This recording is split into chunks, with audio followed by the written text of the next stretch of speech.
más cordial bienvenida al segundo día de actividades del Seminario Internacional de Protección de Datos Personales 2018. Damos la bienvenida a este seminario al magistrado presidente del Tribunal Electoral de la Ciudad de México, licenciado Armando Hernández Cruz.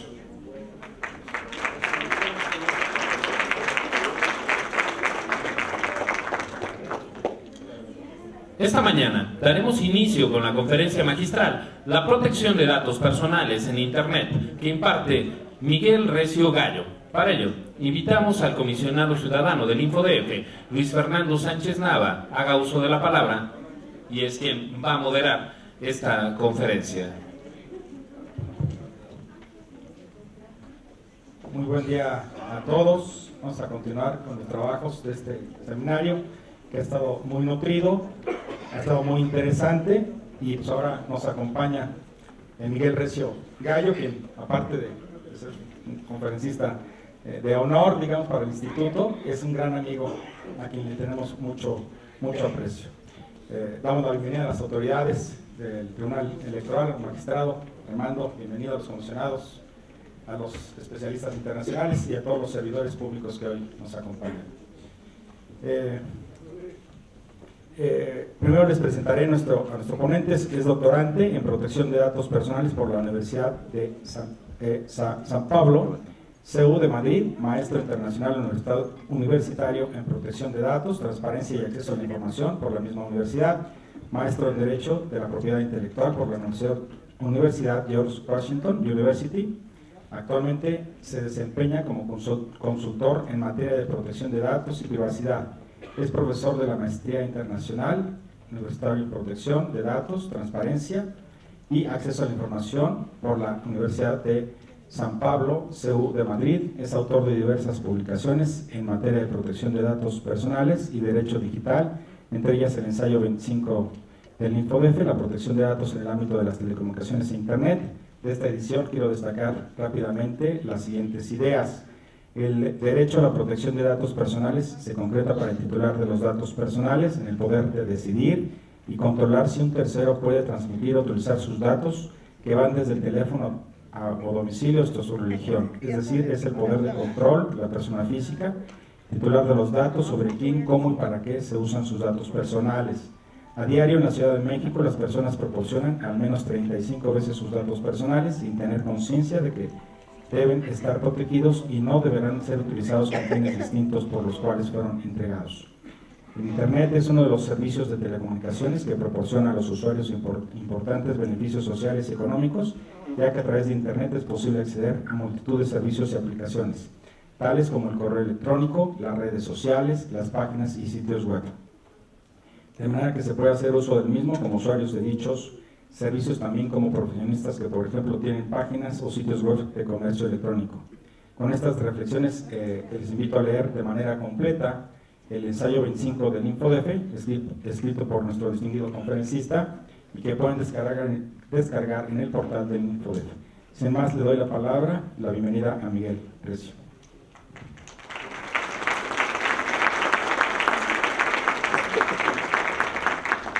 Muchas gracias, comisionado, por su amable presentación. Muchas gracias al InfoDF por la invitación a poder estar aquí en el día de hoy con todos ustedes. Es para mí un verdadero honor y vamos a hablar de un tema que creo que es interesante y que nos afecta absolutamente a todos, a todas y a todos en este sentido. Y creo que en este auditorio, en el día de hoy, nos puede incluso llegar a afectar en un doble sentido como usuarios de Internet, pero si me lo permiten, de su lado, pues seguramente también ustedes como sujetos obligados son también responsables del tratamiento, con lo cual también están tratando datos personales a través de Internet. Cualquiera de sus instituciones que tenga una página web y que trate datos personales a través de un formulario, pues estaríamos dentro de la protección de datos personales en Internet. Lo que voy a hacer es darles una exposición general, voy a intentar ajustarme al tiempo, dando posteriormente lugar a un posible debate o aceptar algunas preguntas. Si me lo permiten, la protección de datos personales en Internet, le podríamos haber puesto cualquier otro título, cómo navegar en Internet sin sufrir un naufragio, o cualquier otro que se les pueda ocurrir, porque creo que ayer les felicito también por el evento, en el sentido de que es muy ameno y estamos tratando temas que son muy complicados y que son muy, muy serios. Y el poder combinar esa amenidad de los temas que se tratan con ese rigor es muy de agradecer. Con lo cual, si me lo permiten, bueno, es viernes, sé que todavía incluso es un poquito temprano, no se preocupen, no les voy a hacer preguntas complicadas, me las iré respondiendo yo a mí mismo. Sí me van a permitir que les haga algunas preguntas, pero son en general, es para que podamos reflexionar. Obviamente el próximo domingo es justo el día que se celebra el Día de la Protección de Datos Personales en Internet. Y qué bueno que estamos en México y podemos hablar de la protección de datos personales en Internet. Imagínense con nuestros vecinos de ahí arriba, o con sus vecinos, bueno, son vecinos de todos nosotros, hoy no estaríamos hablando de la protección de datos personales en Internet. No hay un derecho humano a la protección de datos personales en Estados Unidos. Sí lo hay en la Unión Europea, sí lo hay en México, sí lo hay en países de Latinoamérica, pero todavía hay algunos lugares en los que no hay ese derecho fundamental desde un punto de vista europeo o derecho humano desde el punto de vista mexicano a la protección de datos personales en Internet. Creo que eso nos puede permitir responder a la primera de las preguntas, ¿qué es el derecho a la protección de datos personales? Pues es un derecho humano, es un derecho fundamental, como tal, que está reconocido en la Constitución Federal, obviamente en los artículos 6 para el sector público y 16 para el sector privado. Incluso, si me lo permiten de manera rápida, podríamos distinguir protección de datos personales de privacidad como tal. Tenemos dos derechos humanos, o dos derechos fundamentales, a la protección de datos personales como tal, en los artículos 6 y 16, y luego hay un derecho a la privacidad en el artículo 16, que es diferente, es la privacidad de las comunicaciones electrónicas, es proteger la correspondencia, es proteger pues, el contenido de esas comunicaciones. Estos derechos aterrizan también en la Constitución Política de la Ciudad de México. El artículo 7 incluye el derecho a la privacidad y el derecho a la protección de datos personales, con lo cual podemos ver cómo se encuentran los dos también en dicha Constitución, y eso, si me lo permiten, les obliga a ustedes también como sujetos obligados. Obviamente hasta ahí llega el que podamos ir aterrizando el derecho a la protección de datos personales como tal. Incluso es muy llamativo cómo está establecido en la Constitución, y creo que es importante que lo tengamos en cuenta. Digo, la Constitución de la Ciudad de México se protegerá la información relativa a la privacidad y a la protección de datos personales dentro de los límites establecidos por la Constitución Política de los Estados Unidos mexicanos y de la ley. Eso es algo importantísimo. ¿Qué nos está diciendo? Que el derecho a la protección de datos personales, aunque sea un derecho humano, no es ilimitado. Tiene también sus límites establecidos en otras leyes. Tiene también esos límites, esas fronteras, por ejemplo, en materia de transparencia o en materia de otros derechos humanos en los que podamos estar pensando. Obviamente este derecho ha ido evolucionando en diferentes lugares alrededor del mundo. Diríamos obviamente que la Unión Europea ha sido la que de alguna manera comenzó con este derecho a la protección de datos personales como tal en el marco del Consejo de Europa, donde, pues, como perfectamente saben ustedes, pues, el año pasado México ya ha sido invitado a poder acceder al Convenio 108 del Consejo de Europa, y que tendrá importantes implicaciones para el país en materia de protección de datos personales. Es más, es un paso más en esos compromisos internacionales que tiene México en materia de protección de datos personales, y que incluso podríamos considerar como un avance más, incluso para llegar al nivel adecuado de protección de datos que confiere la Unión Europea en su caso. ¿Conozco cuáles son mis derechos en protección de datos personales y cómo ejercerlos? Pues obviamente esto es algo en lo que también podemos pensar justo en estos días. Sé que tengo un derecho de acceso, de rectificación, de cancelación, de oposición.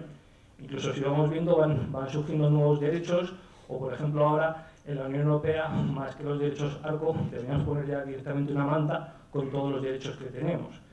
Portabilidad, limitación del tratamiento, bloqueo, decisiones individuales automatizadas y perfilado, que ya lo teníamos de alguna manera, pero que se suma a esos derechos ARCO que ya conocíamos. Y obviamente, cómo ejercerlos, esto también implica que tenemos obligaciones desde el punto de vista del usuario. Les dije, no les voy a hacer preguntas complicadas, pero obviamente se me ocurriría preguntar, ¿quién no ha utilizado alguna vez de manera irresponsable Internet? Bueno, si quieren le damos la vuelta, ¿quién lo ha utilizado de manera irresponsable? Empiezo yo mismo. Me autodeclaro culpable. Todos alguna vez hemos dado más datos personales de los que podría hacer falta para obtener un servicio. Todos, o casi todos, alguna vez hemos podido no entender y directamente dar algo a cambio de algo que se nos ofrecía como gratis, que posteriormente veremos. Incluso alguien alguna vez ha podido llegar a responder a un correo electrónico de los que tienen la intención de robar datos personales, de phishing.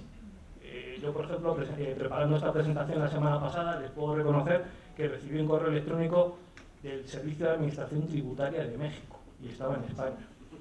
Obviamente, rápidamente pudo ver que no tenía pues, los 4 circulitos azules del SAT y entender que eso era un intento de phishing.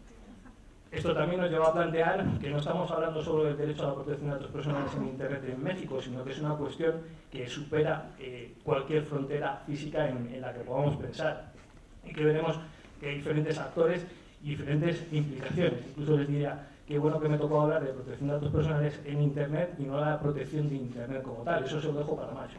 En mayo, que es el día del Internet, ahí creo que tendrán la oportunidad de hablar de ese tema, pero que está vinculado también. Luego veremos que el gobierno de la privacidad, el gobierno de la protección de datos personales, o esa privacidad, esa protección de datos personales, es parte del gobierno de Internet como tal, del funcionamiento de Internet. Es más, si me lo permitan, piensen que Internet es un invento estadounidense que en materia de protección de datos personales está siendo fuertemente regulado por la Unión Europea y que utilizamos todos. Pues incluso cuando ustedes están regulando en materia de protección de datos personales, están aplicando también ese estándar de protección de datos personales a lo que está ocurriendo en Internet, a esos tratamientos de datos personales. ¿Qué hago para proteger mis datos personales? Utilizo Internet sin más y doy todos los datos que me piden siempre. Establezco algún tipo de medidas que me permitan proteger mis datos personales. Es más, piensen y recuerden siempre que tenemos una ley de protección de datos personales, pero que quien se protege realmente es al titular de los datos personales. Cuando se están estableciendo mecanismos para esa protección de esos datos personales, realmente de lo que se trata es de proteger a la persona física como tal. Y obviamente me tengo que plantear si utilizo algún tipo de herramienta que pueda permitirme hacer un uso anónimo de Internet. Es otro de los grandes temas que se podría plantear. ¿Tengo derecho a hacer siempre un uso anónimo de Internet o hay límites a ese uso anónimo de Internet porque unas autoridades policiales o judiciales necesiten acceso a esa información? Pues son otro de los límites que hay que considerar en ese caso. Y por último, si soy consciente de mis acciones en Internet. Vuelvo a insistir en estos ejemplos. Como hoy es viernes, a lo mejor se acuerdan de mí el lunes. Espero que no suban muchas fotos a Facebook de lo que hicieron en el antro esta noche o mañana. Y no es solo soy consciente de mis acciones. Siempre se ha hablado de que vamos dejando una huella, pero tenemos que empezar, creo, a ser conscientes de que esa huella también en muchas ocasiones es una evidencia de que hemos hecho en Internet. E incluso, como les decía antes, el anonimato tiene límites y no me puedo escudar en ese anonimato pues para cometer, por ejemplo, un delito. Y si estoy haciendo uso de Internet, puedo estar dejando una prueba, una evidencia de qué es lo que hice en Internet en ese caso. A nivel internacional, simplemente me gustaría apuntarles rápidamente 3 documentos de ámbito internacional que pueden ser de interés porque reconocen el derecho a la protección de datos personales, además de la privacidad en Internet. El primero de ellos es una guía para usuarios, de derechos humanos para usuarios de Internet, elaborado en el marco del Consejo de Europa. Pues ahora que México accede al convenio 108 del Consejo de Europa, quizás esta guía cobra todavía más interés. Otro de los documentos sería de políticas públicas en el ámbito de la OCDE. Y por último, la Carta de Derechos Humanos y Principios de Internet. Si vamos simplemente al índice de los 3, como verán, pues en los 3 encontramos la protección de datos personales y la privacidad, quizás enunciadas de diferente manera, pero lo importante es que ahí están tanto el derecho humano o fundamental a la protección de datos personales como el derecho humano a la privacidad, como les decía antes, el secreto de las comunicaciones electrónicas, por ejemplo. Si lo aterrizo en el ámbito lo aterrizo en el ámbito de la Unión Europea, creo que sería interesante comentar, aunque sea rápidamente, ayer nos hablaron del Reglamento General de Protección de Datos Personales. Obviamente es una norma fundamental en cuanto al tratamiento de datos personales en la Unión Europea y que se aplica a Internet, pero tengan también en consideración que más allá de ese Reglamento General de Protección de Datos Personales, actualmente la Unión Europea está trabajando en un reglamento de protección de la privacidad en las comunicaciones electrónicas. Es decir, en la Unión Europea tenemos todavía durante unos meses la directiva del año 95, la 95/46, pero hay otra directiva importante que es la directiva 2002/58/CE de protección de la privacidad en las comunicaciones electrónicas, que viene a completar ese marco de protección y que derivan a su vez, o podremos enlazar con la Carta de Derechos Fundamentales de la Unión Europea, artículos 7, que es el derecho a la vida privada o privacidad, en el mismo sentido que hay en México ese derecho a la privacidad, y el artículo 8, que es específicamente el derecho a la protección de datos personales como tal.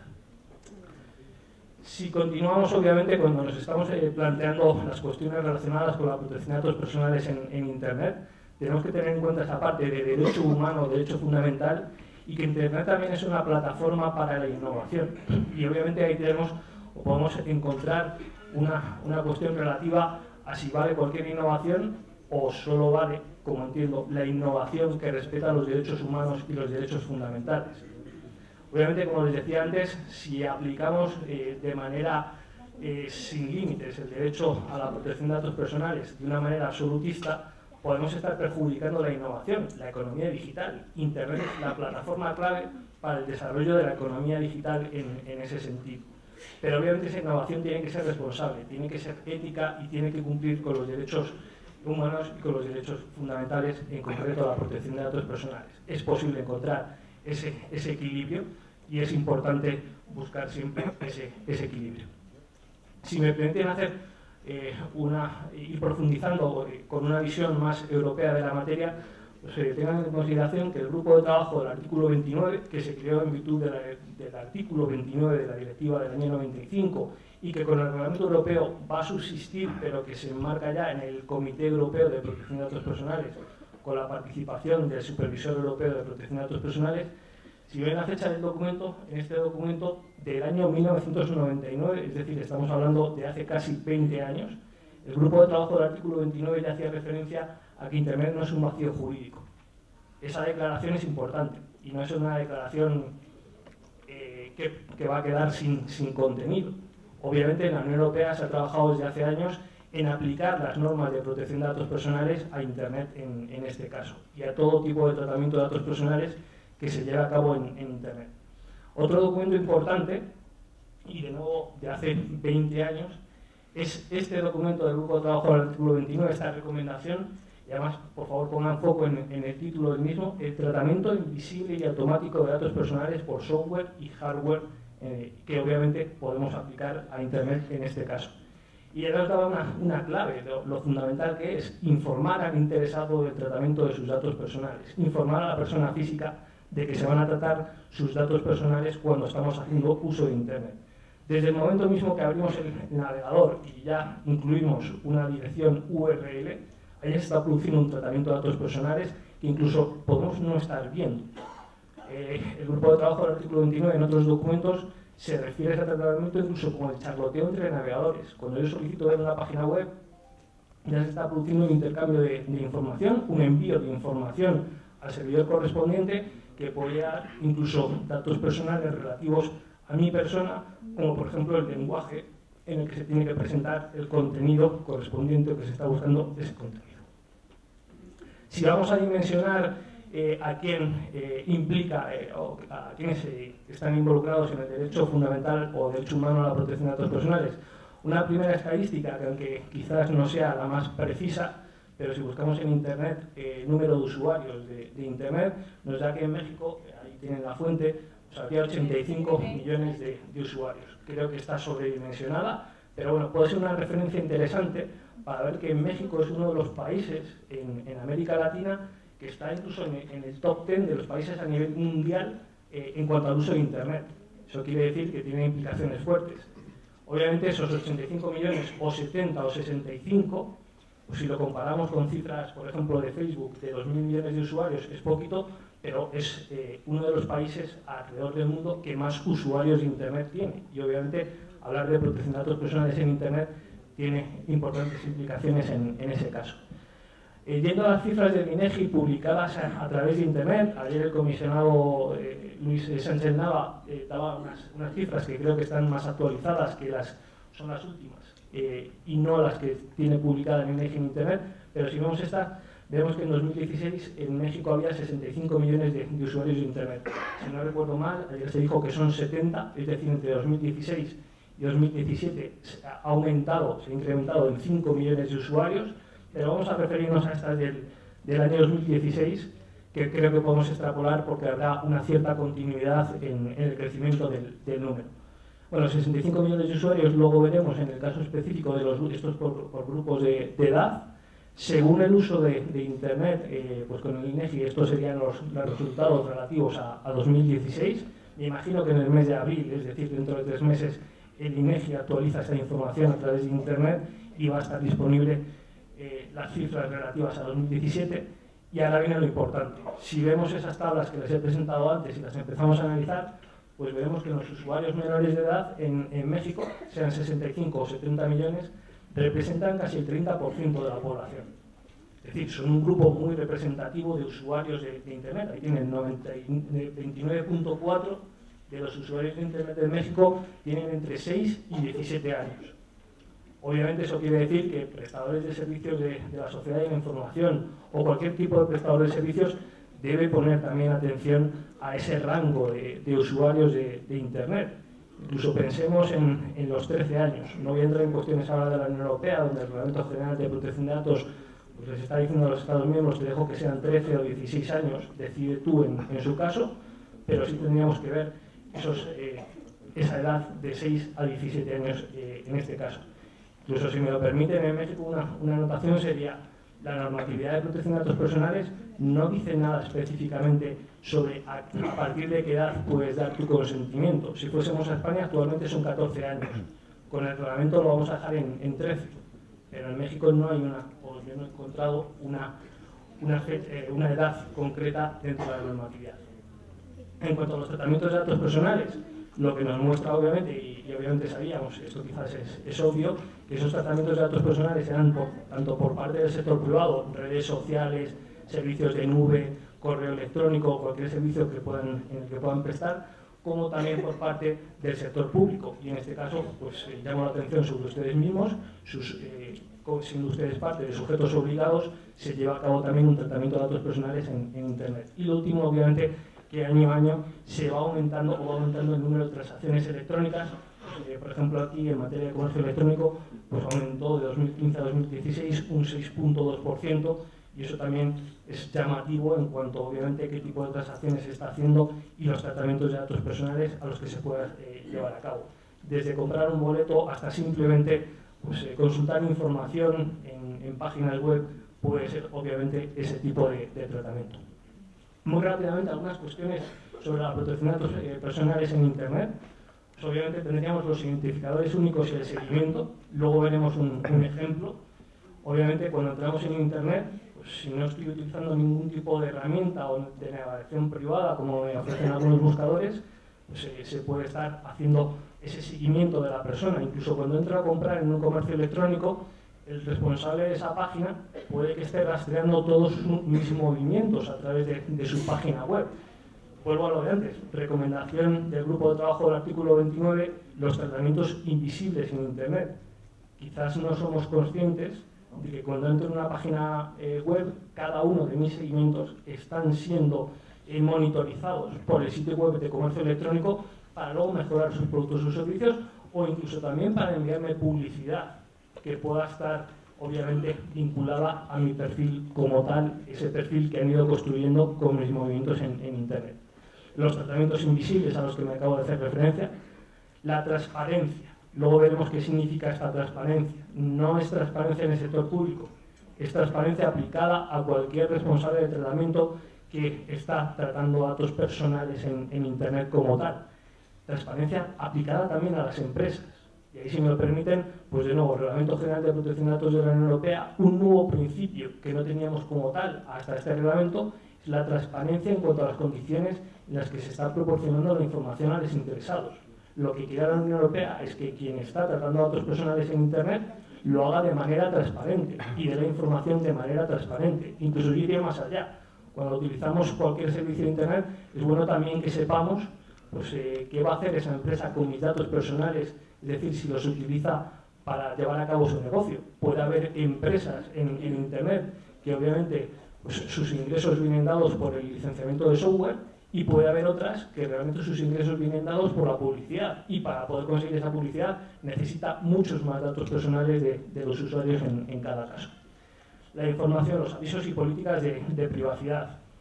Quizás ya conocen el dato de, pues, en el caso de Estados Unidos, de que para poder leer todos los avisos y políticas de privacidad que se me presentan cuando navego por Internet necesitaría 73 días al año. Pues ahí ya les pregunto, ¿tienen 73 días al año para leer todos los avisos y políticas de privacidad? Yo personalmente no, voy leyendo las que voy haciendo y poco más. El consentimiento. El consentimiento como uno de los principios clave, que ya se ha hecho referencia también aquí en el día de ayer, al interés legítimo, al consentimiento, pero el consentimiento como una cuestión a considerar en cuanto incluso a si es el principio más adecuado o cómo aplicar el principio.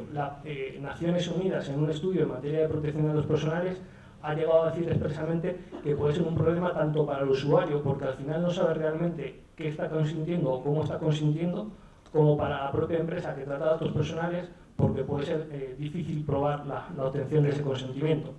De nuevo, cuña europea, por eso dice el Reglamento General de Protección de Datos Personales que ya no vale el consentimiento tácito y que hay que buscar siempre algún tipo de acción positiva o activa por parte del usuario para poder obtener ese consentimiento. Es un cambio importante. El derecho a la supresión al olvido, bueno, pues ahí simplemente lo dejo apuntado. El derecho al olvido, pues creo que ya conocen suficientemente la materia y no obstante se volverá a dar este derecho al olvido con sucesivas cuestiones que se plantean en el Tribunal de Justicia de la Unión Europea, incluso si se aplica a buscadores o a dominios fuera de la Unión Europea. Los menores y otros grupos vulnerables, obviamente los menores pueden ser un grupo vulnerable porque pueden no tener ese conocimiento de los riesgos a los que se expone y es necesario, obviamente, ayudarles. Pero grupos vulnerables, pues hoy todos aquí somos todavía muy jóvenes, pero cuando pasen unos años a lo mejor entramos en un grupo vulnerable, porque no comprendemos realmente esos avisos de privacidad o determinada información.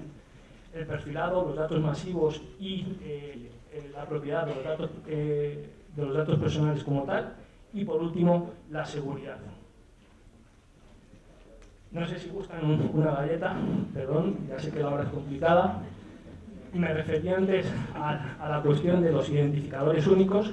Siempre estamos pensando en las cookies, siempre hemos vivido con las cookies, pero empecemos a olvidarnos de las cookies porque puede haber otros identificadores únicos que incluso pues, permitan obtener más información que a través de una cookie. Es más, una cookie la puedo utilizar simplemente para cuestiones técnicas o administrativas que son necesarias para configurar la página web o por temas de seguridad. La puedo utilizar para hacer ese seguimiento, ese perfilado de la persona, para enviarle publicidad, pero puede que incluso lleguemos a otros, y de hecho estamos ya ante otras técnicas de rastreo del usuario en Internet, como puedan ser este canvas fingerprinting, que simplemente abro mi navegador y cuando estoy abriendo el navegador ya se está produciendo ese intercambio de información invisible para mí, pero que me está identificando de manera unívoca en ese caso. Tres partes involucradas. Aunque vean estas tres partes, yo les diría, y una cuarta son ustedes, como sujetos obligados por lo que dije antes. Cada vez que tratan datos personales en Internet, tienen que cumplir con esas obligaciones para hacer efectivo el derecho humano a la protección de datos personales en este caso. Las autoridades garantes, obviamente, pues el InfoDF, por ejemplo, los usuarios y usuarias, que podemos ser tanto ustedes como yo, y los proveedores de servicios. Si nos vamos centrando en cada una de ellas, pues tiene sus obligaciones también en esta materia. Si me permiten simplemente, en el caso de las autoridades garantes, conocer las implicaciones e interrelaciones que se plantean en este caso. La autoridad garante obviamente tiene que estar estrechamente vinculada al día a día, conocer esas tecnologías, conocer esos tratamientos de datos personales que se están llevando a cabo. ¿Por qué? Porque van a ejercer sus funciones en el caso de los responsables del tratamiento y obviamente van a tener que conocer esa realidad. La tecnología avanza mucho más rápido que la ley, incluso la ley no puede regular absolutamente todo, porque incluso podría tener efectos contraproducentes, pero sí es necesario conocer esas implicaciones. Y más allá del legislador, pues obviamente también la autoridad garante. Promover códigos de conducta y certificaciones puede ser una buena práctica en un ámbito en el que obviamente todo evoluciona muy rápidamente. Colaborar con todas las partes interesadas en cualquier tipo de acciones. Pues obviamente las autoridades reguladoras y las autoridades garantes tienen que estar próximas o cercanas a qué está haciendo la industria, conocer las buenas prácticas de la industria, pero también escuchar a los ciudadanos como tal, en el sentido de poderles dar consejo. En ese sentido, el InfoDF da múltiples consejos muy prácticos, aplicables en el día a día de la navegación en Internet para hacerlo de manera segura en este caso. Desarrollar y mantener esas acciones a lo largo del tiempo, no solo una acción de una vez o en un momento determinado, sino mantenerlas en el tiempo. Y obviamente pues también se tiene que plantear esa cooperación internacional entre autoridades de protección de datos personales que siga ocurriendo cada vez más, pues por ejemplo en el foro de la OCDE. ¿Qué están haciendo algunas autoridades de protección de datos fuera de México? Pues por ejemplo, lo último en relación con Internet sería que el grupo de trabajo del artículo 29 se ha dirigido a la ICANN, que es de alguna manera quien está gestionando el uso de Internet, y los directorios WHOIS son aquellos directorios en los que yo puedo consultar quién es la persona que ha registrado un nombre de dominio. Lo que le está diciendo el grupo de trabajo del artículo 29 a la ICANN en esta carta, que me permite anonimizar por si acaso un poquito, pero que la tienen disponible en Internet, es simplemente lo que le está diciendo es: oye, tienes que cumplir con el Reglamento General de Protección de Datos Personales y busca una base de legitimación del tratamiento para la publicación de los datos personales en los directorios WHOIS, porque obviamente se están publicando actualmente, pero podrían no estar haciéndose de manera adecuada en este sentido. Si pensamos en nosotros mismos como usuarios o usuarias de Internet, obviamente lo primero es hacer un uso responsable. Pues ya les puse antes mi ejemplo: hacemos usos irresponsables dándonos cuenta o no, porque damos más datos de los necesarios. Obviamente nos vamos poniendo en riesgos. Si doy más datos de los necesarios, pues a lo mejor luego posteriormente se utilizan con fines inadecuados. Proteger nuestros datos, conocer el significado y el alcance del derecho como tal, ejercer nuestros derechos de manera responsable también, y conocer, obviamente, pues, qué es lo que hacen las autoridades garantes y quiénes son esas autoridades garantes. En el caso de los proveedores de servicios, obviamente, pues considerar el principio de protección de datos personales desde el diseño y por defecto, aplicar ese principio de minimización de los datos personales. A mí me llama mucho la atención cuando, por ejemplo, entras en algún sitio de comercio electrónico, vas a comprar y te dice que quiere guardar tu tarjeta, el número de tu tarjeta de crédito para el futuro. Y yo le diría: permítame que le envíe a lo mejor una carta diciéndole que se hace usted totalmente responsable, que en el caso de sufrir un ciberataque en el que se lleven mis datos personales, pues me va a tener que indemnizar de alguna manera. Adoptar e implementar esas medidas técnicas y organizativas para cumplir con el principio de responsabilidad demostrada. El doctor Remolina, que está aquí, creo que les hablará posteriormente de este principio también. Proporcionar información de manera clara y transparente, y ahora vemos qué significa, y actuar conforme al principio de responsabilidad. En cuanto al valor económico de los datos personales, les he querido traer una referencia, porque es la única que he encontrado por el momento, de la Unión Europea.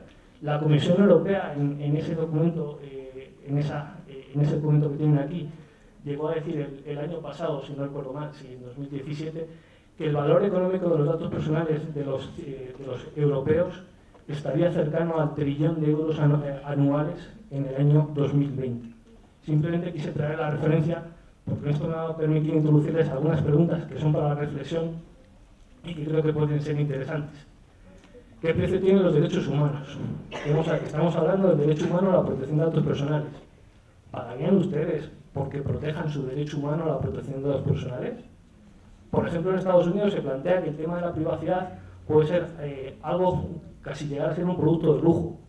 Yo la verdad que con unos ojos europeos, o incluso si quieren lo ponemos desde un punto de vista mexicano o de otros países de Latinoamérica que han seguido esa aproximación europea, el derecho humano a la protección de datos personales en realidad está sujeto a precio, ni a condiciones. Si empezamos así, podemos ir por mal camino. En cuanto al valor económico de los datos personales, cuando nos dicen que si no pagas algo en Internet, la moneda eres tú, yo la verdad que le daría una vuelta a la pregunta, y es: si me ofrecen algo gratis, ¿por qué tengo que pagar por algo gratis? Ni con mis datos ni con nada más. O si no, oiga, dígame usted realmente cuál es la contraprestación de lo gratis para que vea si me interesa o no su servicio, o si me interesa o no descargar información. A veces nos ofrecen informes buenísimos, pero requieren tu correo electrónico y determinada información. Gratis. ¿Cuántos correos electrónicos con publicidad voy a recibir posteriormente a haber descargado esa información por lo que era gratis? Oiga, si es gratis, o quita usted el registro, dices y te registras, te voy a mantener informado de novedades y otras cuestiones. Y como activos económicos, el Supervisor Europeo de Protección de Datos Personales, que es una institución de la Unión Europea para los organismos e instituciones de la propia Unión Europea, como Comisión Europea, Parlamento Europeo y otros, se ha llegado a referir en cuestiones de Big Data a que los datos personales no pueden ser considerados un activo económico.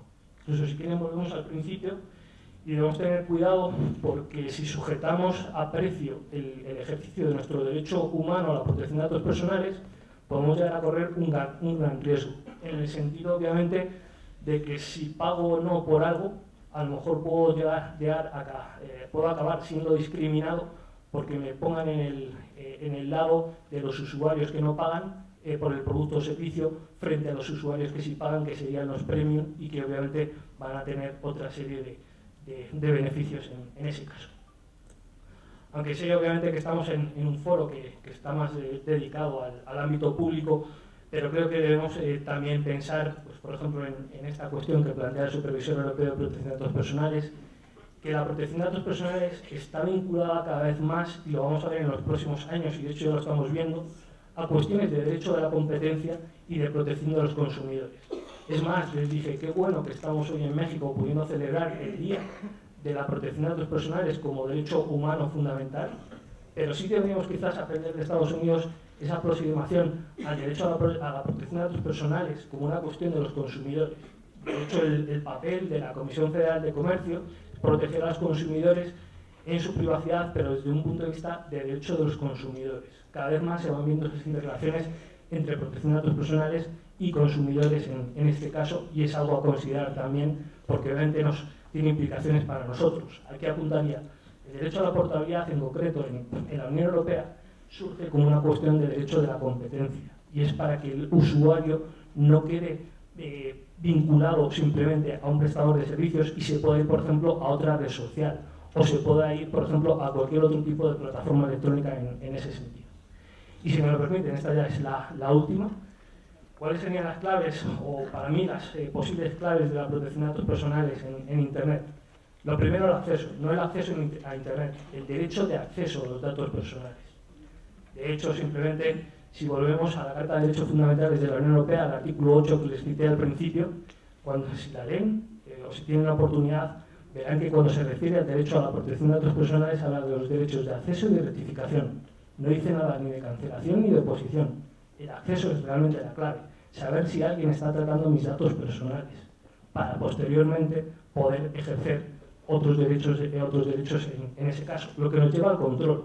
Obviamente es el control de la persona, es nuestro control sobre nuestros datos personales. Ahí donde está la base del derecho a la protección de datos personales.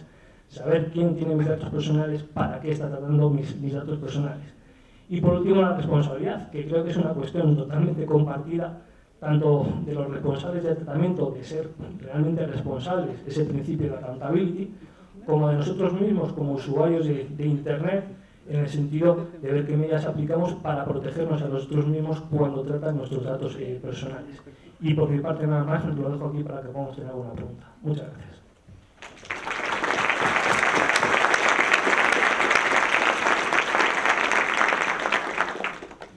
Excelente presentación.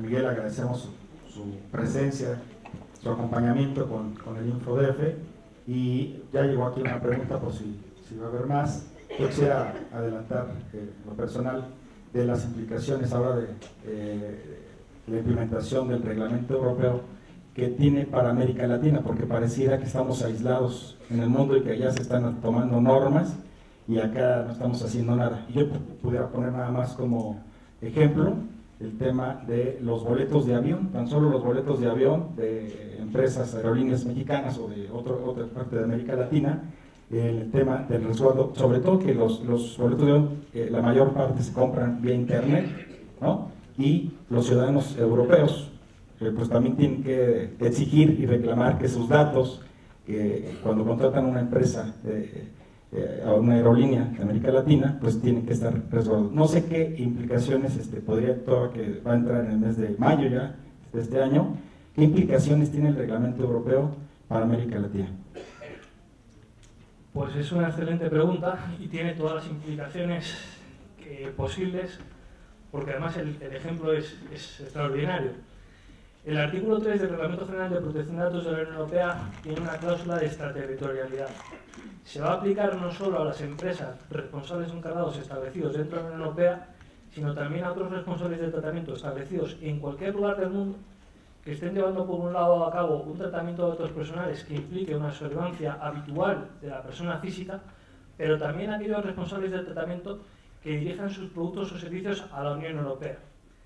Si pensamos en una aerolínea, pongamos, por ejemplo, mexicana, que simplemente vende boletos de avión, que no está apuntando hacia la Unión Europea en el sentido de que no hay precios en euros, el idioma, aunque sea español, la bandera del idioma es México, los servidores están en México, ahí no habría aplicación del reglamento. Quiere decir que un ciudadano europeo o un residente en Europa, que es el término exacto que utiliza el reglamento, ha accedido a un sitio web de comercio electrónico fuera de la Unión Europea y se va a sujetar a la normatividad de protección de datos, si la hubiere, de ese sitio web de comercio electrónico. Por el contrario, si el sitio web de comercio electrónico que vende sus boletos de avión, que es lo que suele ocurrir con las compañías aéreas, pues tuviese, por ejemplo, la bandera de España o de cualquier otro Estado miembro de la Unión Europea, ofreciese el precio de los boletos en euros y dijese: yo no estoy en la Unión Europea, estoy fuera de la Unión Europea, pero lo estoy ofreciendo a mis productos o servicios bajo estos términos, sí va a estar sujeto al Reglamento General de Protección de Datos Personales. Va a tener que designar un representante en la Unión Europea que será el punto de contacto para las autoridades de protección de datos personales para cumplir con el reglamento como tal. Sí que vamos viendo que cada vez se va produciendo más ese intento de aplicación de la normatividad europea, incluso del estándar europeo de protección de datos personales. Pues el mismo hecho de que México acceda al convenio 108 del Consejo de Europa podría ser un primer acercamiento. Sí que, por ejemplo, este año la Comisión Europea, aunque no sea América Latina, va a reconocer seguramente el nivel adecuado de Japón y quizá de Corea del Sur. Y si pensemos, obviamente, pues que en México realmente su ley del sector privado es de 2010, su ley del sector público en materia de protección de datos personales, aunque ya había algo en la Ley Federal de Transparencia y Acceso a la Información Pública Gubernamental, pues es mucho más reciente. Y sí, obviamente, incluso en la Ley General de Protección de Datos Personales, creo que se ve claramente esa influencia del Reglamento General de Protección de Datos Personales, hasta el punto de que ahí nos encontramos con el derecho a la portabilidad, la evaluación de impacto relativa a la protección de datos personales o incluso la figura del oficial de privacidad en algunos puntos determinados, que obviamente pues, quizás es seguir el reglamento. Han llegado algunas preguntas, si quieres te las paso.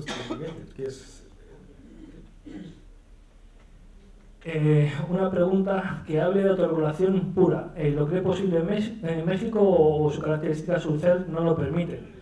Pues yo diría que México, en la ley federal, en posesión de los particulares y luego en posesión de los sujetos obligados, ha implementado y creo que podrá aprovechar mucho esa posibilidad de autorregulación. Tenemos que entender la autorregulación como un paso más allá del cumplimiento. Es decir, yo soy un responsable del tratamiento que establezco medidas para cumplir y que ahora voy además a complementar con autorregulación. Tengan en consideración que ya está funcionando el registro en el caso del INAI para los esquemas de autorregulación, que hay obviamente esos lineamientos de esquemas de autorregulación vinculante, y creo que México sí ha sabido aprovechar esa oportunidad.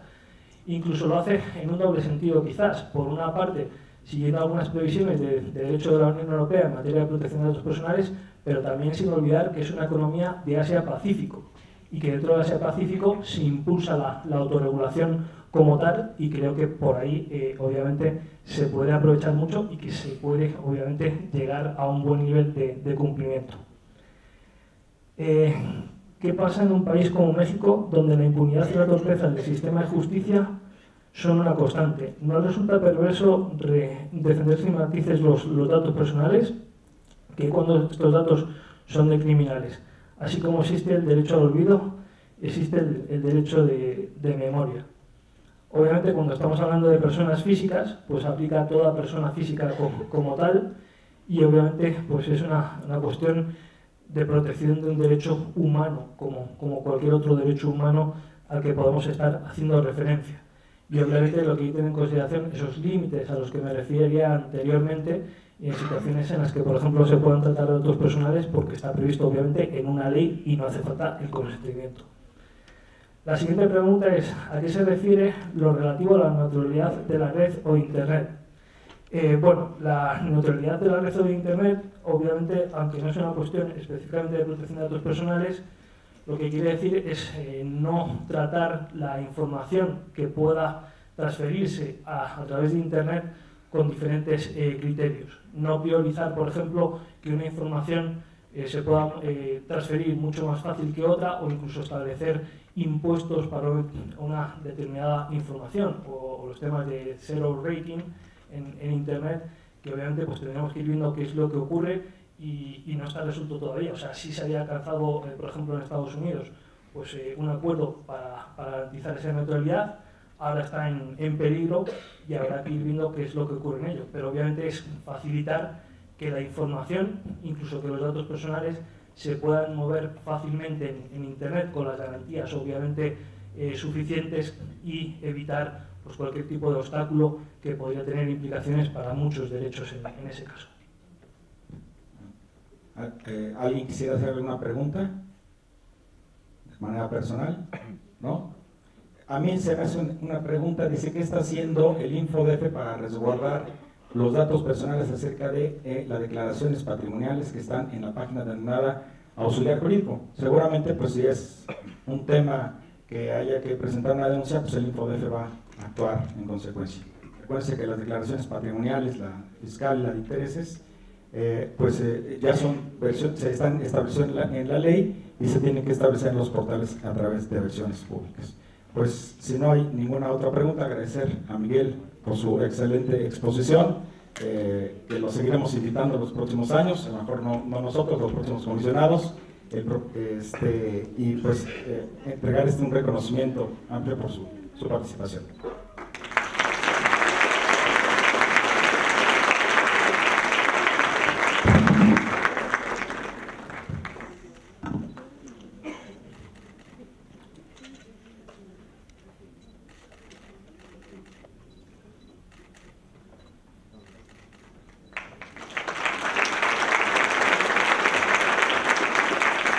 Invitamos a nuestro conferencista a tomarse la foto oficial.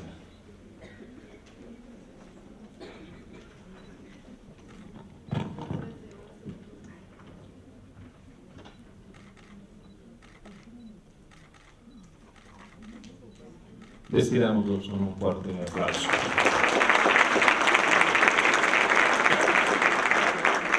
A continuación, haremos un breve receso de 15 minutos para continuar con el panel La protección de datos personales en el contexto internacional, perspectiva de los expertos e implicaciones del principio de responsabilidad demostrada en el tratamiento de datos personales.